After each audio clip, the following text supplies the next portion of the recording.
এবারের নির্বাচনটা অবশ্যই গতবারের নির্বাচনের চেয়ে ভিন্ন।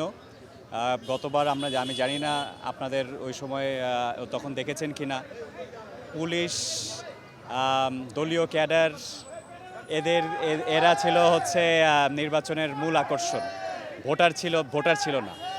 তো এবারে নির্বাচনে আমেজ যেটা হয়তো শুনতেও পাচ্ছেন আমার পেছনে, নির্বাচনের আমেজ কালকে থেকেই অনেক প্যানেল, 3টা প্যানেল হয়েছে এবং হচ্ছে প্রচুর প্রার্থী, প্রায় 60-70 জন প্রার্থী আছেন 14টা পদের জন্য। নির্বাচনে আমার যতটুকু দেখেছি এখন পর্যন্ত কোনো বিশৃঙ্খলার কোনো ঘটনা ঘটেনি। এবার খুব ভালো হয়েছে একটা জিনিস, সেটা হচ্ছে যে ডিজিটাল পদ্ধতিতে ব্যালট স্লিপ দেওয়া হচ্ছে। ভোটিংটা ম্যানুয়াল, কিন্তু ব্যালট স্লিপটা ডিজিটাল পদ্ধতিতে দেওয়া হচ্ছে। যে তাতে যেটা হচ্ছে, ব্যালটে একটা স্লিপ কাটার সাথে সাথে স্ক্রিনে ভেসে উঠছে তার চেহারা, এবং আরেকটা জিনিস হচ্ছে, যার নামে ব্যালটটা কাটা হচ্ছে তার মোবাইলে একটা করে SMS চলে যাচ্ছে যে আপনার নামে একটা ব্যালট স্লিপ কাটা হয়েছে।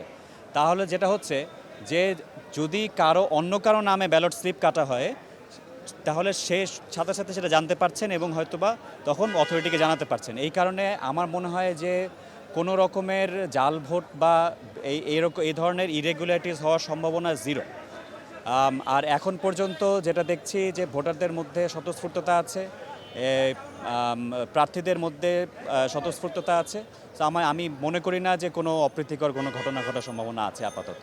এবারের সুপ্রিম কোর্ট বারের নির্বাচন ব্যাপক পরিমাণে ভোটারের উপস্থিতিতে অত্যন্ত উৎসাহ উদ্দীপনার সাথে ভোটাররা ব্যারিস্টার মাহবুবউদ্দিন খোকনের নেতৃত্বাধীন নীল প্যানেলে স্বতঃস্ফূর্তভাবে ভোট প্রদান করছে, এবং আমরা জাতীয়তাবাদী আইনজীবী ফোরাম এবং জাতীয়তাবাদী শক্তি ধারণা করছি কল্পনাতীত ভোটের ব্যবধানে আমরা জয়যুক্ত হব ইনশাল্লাহ। সুপ্রিম কোর্ট ভার বাংলাদেশের সর্বোচ্চ আদালত, এই আদালতে আমরা আইসা উপস্থিত হয়ে দেখতেছি অ্যাডভোকেটরা ভোটের জন্য উৎকোষ, এরা আসছে ভোট দেওয়ার জন্য। বিভিন্ন ডিস্ট্রিক্ট থেকে, আমরা ব্রাহ্মণবাড়িয়া থেকে আসছি, আমরা এই নির্বাচনে ভোট দেওয়ার জন্য আসছি ব্রাহ্মণবাড়িয়া থেকে।